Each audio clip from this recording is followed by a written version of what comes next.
Good morning and welcome to the Liberty Day Institute's Visiting Scholars Program. We're very excited to have you with us today here on our program. And very pleased this morning to welcome the Deputy Solicitor General for the state of Alabama. Brett Talley is with us. Mr. Talley, welcome to the program. It's great to have you here. Well, thank you so much for inviting me. It's great to be here. So I want to ask you a number of questions. These are student-provided questions on the Constitution and the Bill of Rights, but I want to start off by saying Happy Bill of Rights Day and asking you why the Bill of Rights and the Constitution are important to you personally. Well, I think the Bill of Rights and the Constitution, and I would say along with the Declaration of Independence, are really the foundations on which all of our freedoms are built. The Declaration of Independence and the Bill of Rights are sort of the soul of our country. And I think the Constitution is, you might call it the brain. It's what organizes our government. It's what ensures that our government doesn't overreach. And it's what, in the end, secures our liberties. So to me, I think those documents and the people who drafted them and the people who fought to protect them over the years are the reason that we are the country that we are. So what exactly is the Constitution and with it the Bill of Rights? Well, the Constitution is the document that sets up our government. It's what says what responsibilities each part of the government has, each branch of the government, divides power amongst an executive, a legislative branch, and a judicial branch. And that makes our country very different from a lot, both that had preceded it and even today. It was a unique experiment when it was created. And this idea that one person wouldn't have all the power, or that one branch of government wouldn't have all the power. You know, we think about, there are a lot of countries where the legislative branch basically runs everything, and there's no check on that branch. And we're a little different. We don't have a king, but we do have a president. We don't have an all-powerful parliament, but we do have a Congress. And we have a judicial branch that, if those other bodies overstep their power, can step in and say, no, you've gone too far. So that's what the Constitution does. It sets the parameters for our government. And then the Bill of Rights is something that's very different. There was a debate in the early days of our country about whether we even needed a Bill of Rights. And the reason for that was a lot of the founders said, hey, look, we've created this government with limited powers. So the government doesn't have any power to impose upon your free speech. And the government doesn't have any power to impose upon your right to bear arms. So we don't need this document laying out those freedoms. And they were concerned that if we did, that people would think these are the only freedoms. These are the only freedoms you have, are the ones that we've actually written down, and the government can do anything else as long as it doesn't touch those things. And then on the other side, they said, well, look, we get that you've created this limited government, and we really hope that works out exactly how you think it's going to. But just in case it doesn't, let's lay out these freedoms that we think are particularly important. And, what we'll do is at the end, we'll say, hey, just because we laid out some freedoms doesn't mean these are the only ones. And that's the 9th and 10th Amendment, which basically says that. And I think if you look at the history of the country and you ask which one was right, I think they both were right in a way. I think it's true that sometimes people act as though the Bill of Rights defines what freedoms we have. And if you want an example,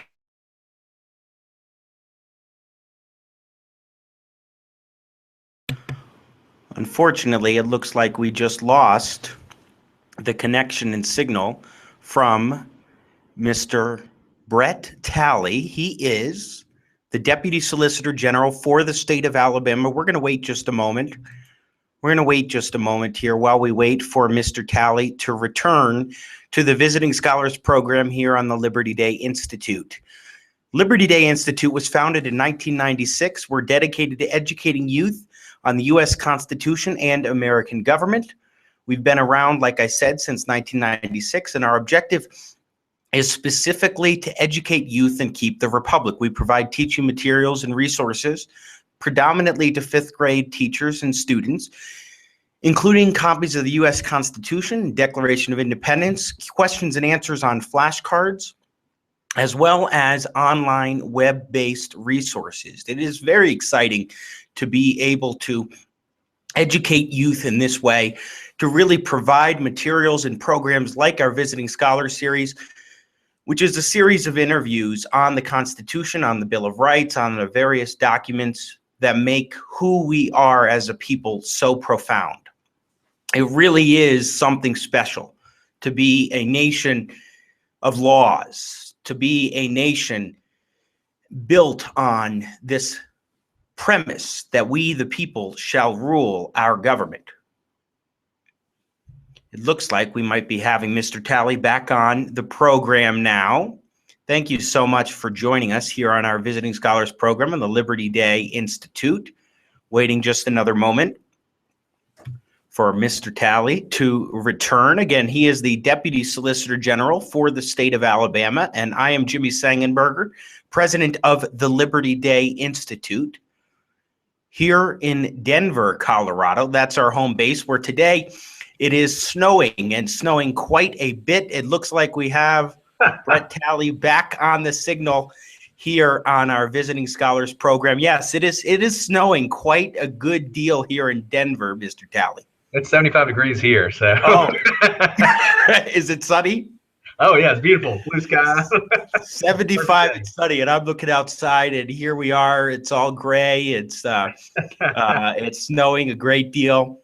But that's Colorado for you, and before we know it, the snow's going to melt and the weather's going to change. That's Colorado for you again.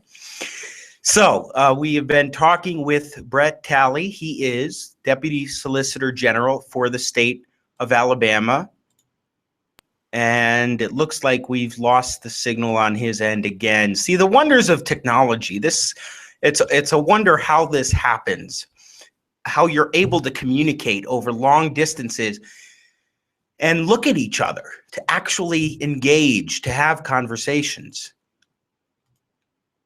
to interact and converse and discuss topics that can be just fun and for the heck of it, or topics that can be significantly more substantial, like what we are talking about here on our Visiting Scholars program, talking about Bill of Rights Day. And what we were just getting into conversations with Mr. Brett Talley, again, Deputy Solicitor General for the state of Alabama, is that we were just discussing the arguments against a Bill of Rights, the argument that if you start listing rights, then the government can presume that these are the only rights that you have, that you don't have more rights than those that are listed, those that are enumerated in the Bill of Rights. And that's one of the consequences of the Bill of Rights. Now, this was Alexander Hamilton making this argument. Alexander Hamilton made the argument that it is a spectacular thing to have a constitutional form of government, but at the same time, when you start listing rights, it's dangerous. It's not only that it's unnecessary in the argument of the Founding Fathers. That was their primary contention initially, in part of Federalist number 84.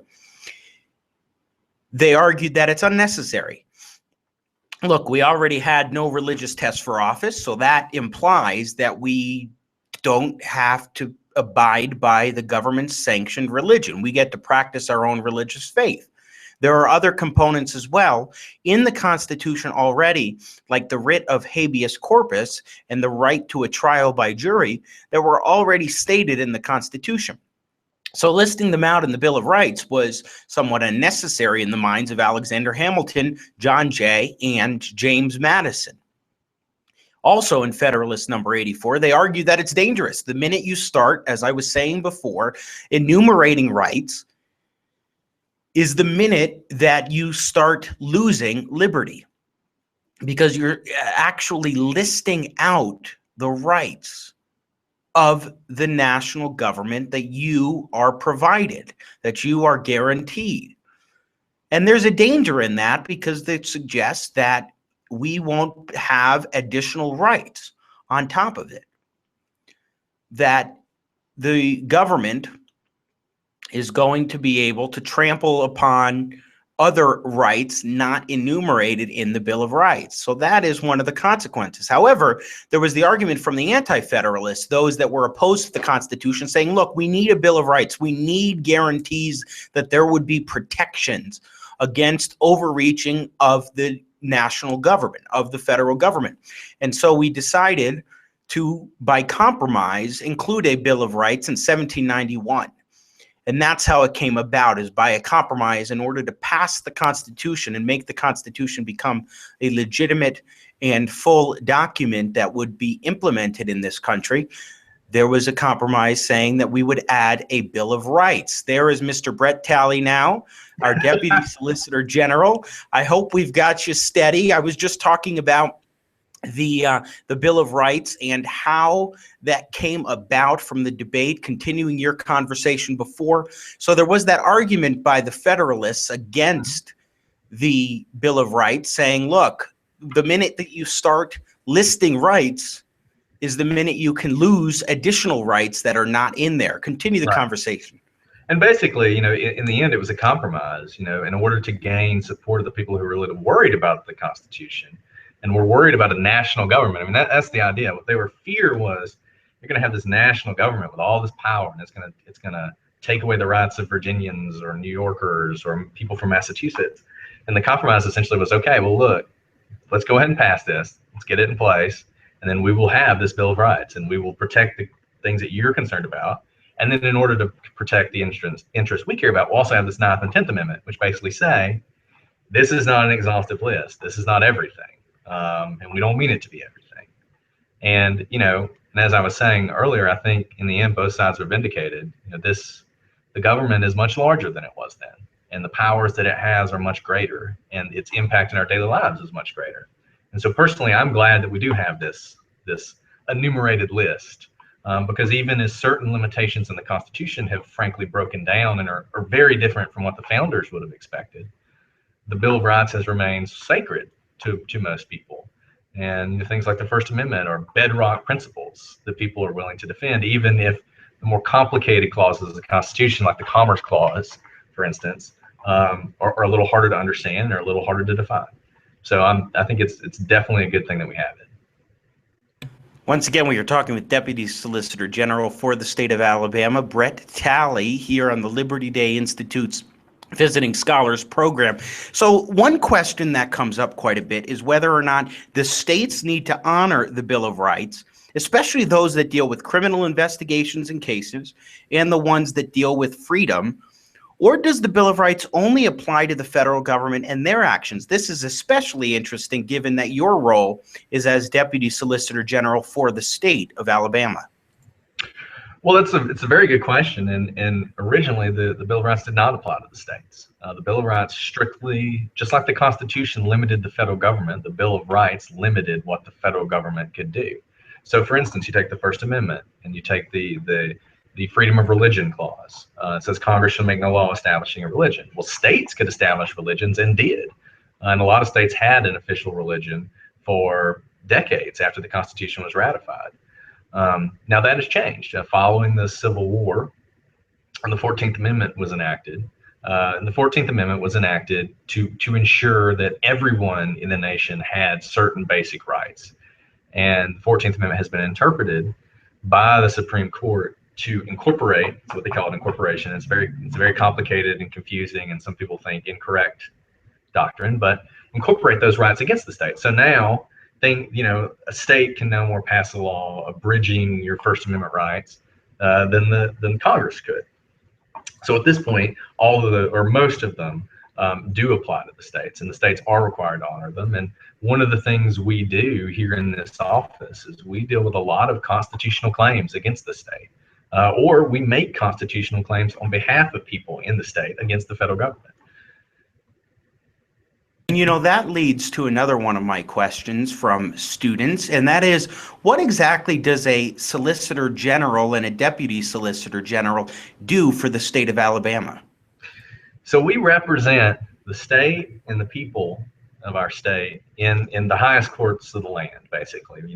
Whether it's the Alabama Supreme Court or the United States Supreme Court, and the courts that are underneath them that a lot of people don't hear about as much. In Alabama, for instance, we're in what's called the 11th Circuit Court of Appeals, and that's the federal court that's second only to the Supreme Court, and it covers Alabama, Florida, and Georgia. And when that court makes a decision, it binds those three states. So what you'll have sometimes, to take a case that people have probably heard about, the Affordable Care Act, Obamacare. That case was ultimately decided by the Supreme Court. But before the Supreme Court got to it and made the decisions it made, the 11th Circuit actually said that they thought the Obamacare law was unconstitutional. And another circuit that covered other states said they didn't think it was unconstitutional.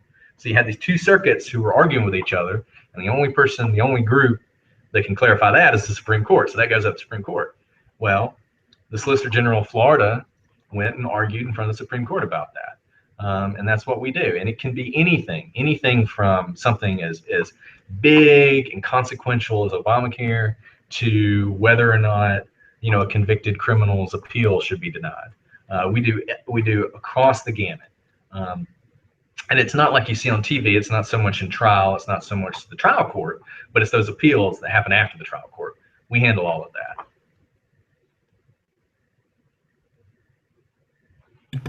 So what does a daily program look like in terms of your day? What do you do on a day-to-day basis? That's one reason I like this job so much, because it varies. Some days I'm writing, briefs to the United States Supreme Court, where we're making arguments to the United States Supreme Court that we think they should take a certain position. Other days I'm arguing in court. I have to go in front of judges and explain why we take certain positions. Other days I'm working with our legislature here in Alabama or in the United States Senate and the United States Congress, trying to get them to enact laws that we think are good for the people of Alabama. So it really runs the gamut from working in that sort of legislative side to doing a lot of writing and research and trying to figure out these sort of complicated questions and explain them in a way that makes sense to people, or standing up in front of judges and answering their questions, where they're just like, they're pounding you with questions and you're having to come up with answers on your feet. That's actually the most fun part of the job, to be honest. The most difficult and the most fun part of the job is that. So that's what we do every day. Once again, we are talking with Brett Talley. He is Deputy Solicitor General for the state of Alabama here on Liberty Day Institute's Visiting Scholars Program. Just a few more questions for you before we let you go, Mr. Talley. And that first one is one that is really important in my mind, but I'm wondering why it's important to you. And that is, why is it important to study and learn about the Bill of Rights and the Constitution in and out of school? Well, I think that goes to sort of this idea about freedom and what keeps us free. There are a lot of people who fought for our freedoms, and that if you serve in the military, you take an oath to defend against enemies, foreign and domestic, and defend the Constitution. And I think that is a job that we all have. It's not just going overseas and fighting something. It's understanding what our rights are, what our freedoms are, where they came from. Because we're not free because of words written on a piece of paper. We're free because of the people who believed in those ideas and fought for those ideas and understood what those ideas meant. And if we don't educate ourselves and we don't learn the basis for our freedoms and the ideas that underlie them and how they came about and what they mean, it's a lot easier to lose them. So that's one reason I think we should study it and we should learn as much as we can about it. All right. So in your mind, what is good citizenship? When we talk about all the rights that we have, you also have responsibilities for those rights, and citizenship is a very important role to play in the United States and in the state of Alabama, how we live our lives. What would you say good citizenship is? I think it goes to what we were just talking about. I think it starts with learning what those rights and responsibilities are, and then it goes to exercising them. The most basic right that I think is also a responsibility is the right and the responsibility to vote, to be involved in the political process, and not just to show up and check a box, but to learn about the candidates, the people who are going to represent you, the people who are going to be in Montgomery if you're in Alabama, or in Washington D.C., who are going to be voting on laws that affect your life and affect everyone's lives, and those people who are going to take an oath to uphold the Constitution. That's really our responsibility. In a democracy like we have, in a representative democracy, we get the government that we deserve because we're the ones who pick them. And so I think when it comes to citizenship, it's understanding on every level, starting with your family and your community and your cities and your state and the nation, understanding the sort of the important issues that we face. And no matter which side you come out on, debating those with people and trying to appreciate the other person's view. I think if we have one big problem in our country, it's this notion that if you disagree with me, you're the enemy. And if you just go back to the Constitution. Not everybody agreed on the Constitution. There were intense debates about the Constitution and whether or not we should pass it. But in the end, people came together, they made compromises, they listened to each other, and they were able to create this structure that's lasted for 200 years and that has guaranteed our freedoms for all of that time. And it's our responsibility to pick up that mantle and carry it. We're the ones who have to make sure that not only are we free for this generation, but for the next. And that's what good citizenship is all about. I think that's a great answer. Citizenship is just so important in our country because we have all these rights, but we have to make sure that we're exercising them responsibly. Now, we're just about out of time and going to have to let you go momentarily. Brett Talley, our guest, he is the Deputy Solicitor General for the state of Alabama. I want to ask you this final question. What, in your mind, is the most important aspect to the United States Constitution or the Bill of Rights? What is particularly significant about it to you? Well, I think the genius of the founders and the most important thing about the Constitution is the division of power and the checks and balances on that division of power. Madison in the Constitutional Convention said famously that if men were angels, we wouldn't need a government. But since men aren't angels, we've got to have a government. We've got to have a government to protect us against other people. We got to have a government to ensure the rule of law and the crimes are punished and that we're safe. We also have to make sure that that government can't become the enemy of the people. And the Constitution, what it does brilliantly is it doesn't allow any one person or any one group to have too much power. And that's both at the federal level, divided between the legislature and the executive and the judicial, and between the states and the federal government. One of the big things we do is we sue the federal government a lot. A lot of times we are in court against the federal government saying, hey, that thing you did, you can't do that. So you've got a part of the federal government, the judiciary, deciding between another part of the federal government, usually the executive, and the states, what the Constitution says and what the Constitution allows and what it prevents. And that is something you just do not see in other countries. So I think in the end, that is the genius of the Constitution. And with the Bill of Rights and with people who've been willing to stand up for those principles, it's what keeps us free today. Very well put, Brett Talley, our guest from the Solicitor General, from the Attorney General's office of the state of Alabama. Thank you so much for taking the time to join us this morning here on our Visiting Scholars program. This was absolutely excellent. We should definitely have you back sometime for further, more in-depth conversations about some of these issues, if you're willing. I'd love to, anytime. Fantastic. Well, thank you so much for taking the time, and happy Bill of Rights Day, Mr. Talley. Thank you, and happy Bill of Rights Day to you too. I am Jimmy Sangenberger, president of the Liberty Day Institute. We appreciate your time watching this edition of the Visiting Scholars program. Happy Bill of Rights Day.